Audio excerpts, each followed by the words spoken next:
operational panel for this machine. Just remember these three symbols. So this indicates the bagel looking shape, indicates the casing side. This cookie looking shape is indicating the inner side, which is the filling side. And this is the cutter of how many pieces per minute we're cutting. So this 22.1 means 22% of pushing volume, because we push by the volume. Now we don't push by the weight.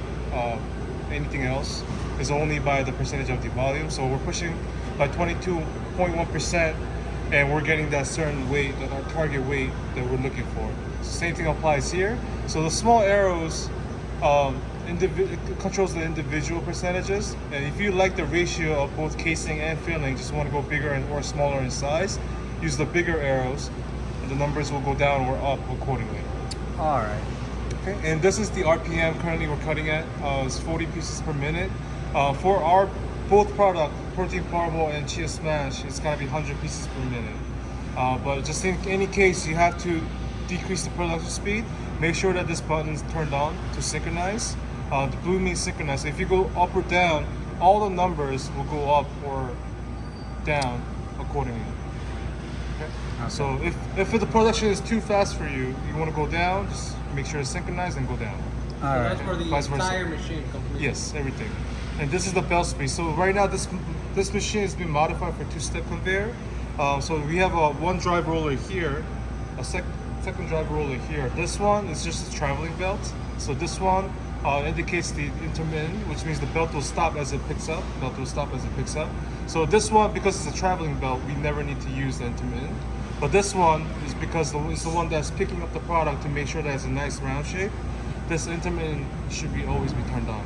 And these two belt speeds should always be different. Either one is greater or higher, because it needs to compensate of traveling of the product after it's been divided. Okay, this one here, you have two gears, A and B. A is the highest gear, and B is the slower gear. The numbers go from 1 to 6. This is the agitator. That will smooth out the dough. So if your dough, this will only apply for chia smash because they're making a filled product. For protein parboil, they use the inner side only, which is the only divided product. So the agitator only works on the casing side. So for chia smash product, if the product seems a little bit like not smooth and you want to smooth it out, you want to increase the agitator speed. I think that's why we have it at B6. Usually A settings are usually for like yeast raised doughs, like pretzel dough, bagel doughs, stuff like that. So it's very, very strong. So if you click here, you can see the agitator speeds from 1 to 6, 15 to 65 RPM. Then if you go A, it's a lot higher.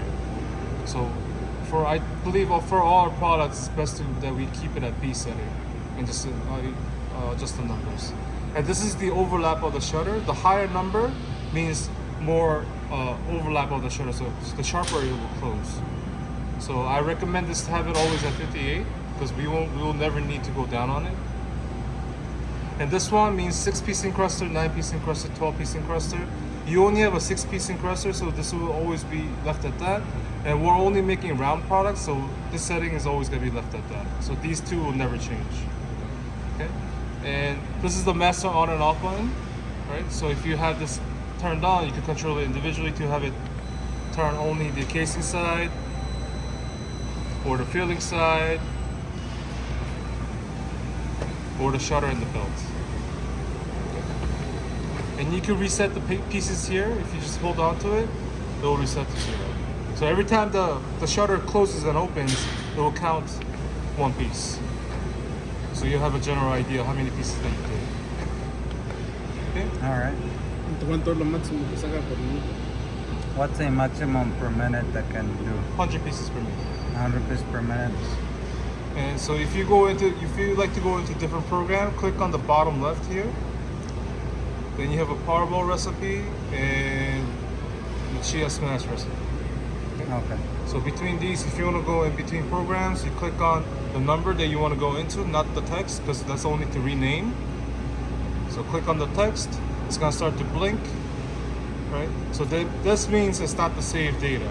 So in order to load the saved data, you want to press this button here, press yes, and it will be solid red. Everything will be back to what we've been running. Okay. So same thing, if I want to say I'm making chia smash, click on chia smash, Same thing. It's gonna be blinking. Click yes. Then this. All right. And that's pretty much it. Are we ever gonna need to make another recipe? Maybe, depends. Yeah. So would what I you- recommend is, because we're only making 2 products. Yeah. Usually for Becky's product, which is protein powerball, we never have to change it. Maybe if you do have to change it, it will be depending on the dough condition. So like I said, they only run the inner side. Mhm. Maybe this will have to go up or down a little bit Okay. after you weigh them. That's pretty much it. Other than that, also with Chia Smash, you probably won't have to change anything. So that one that you talked about earlier, does it apply for the consistency of the dough? So if the Right. consistency of the dough is not the same, it will change. Right. If the dough is softer, if the dough is harder. Okay. Because I told you it's pushed by the volume. Yeah. So if the dough is softer and we're pushing by the same volume, you're gonna get more weight. Okay. Right? So it depends on the dough. So is that it on the HMI? And everything that we maintenance technician have to know. Yes. All right. So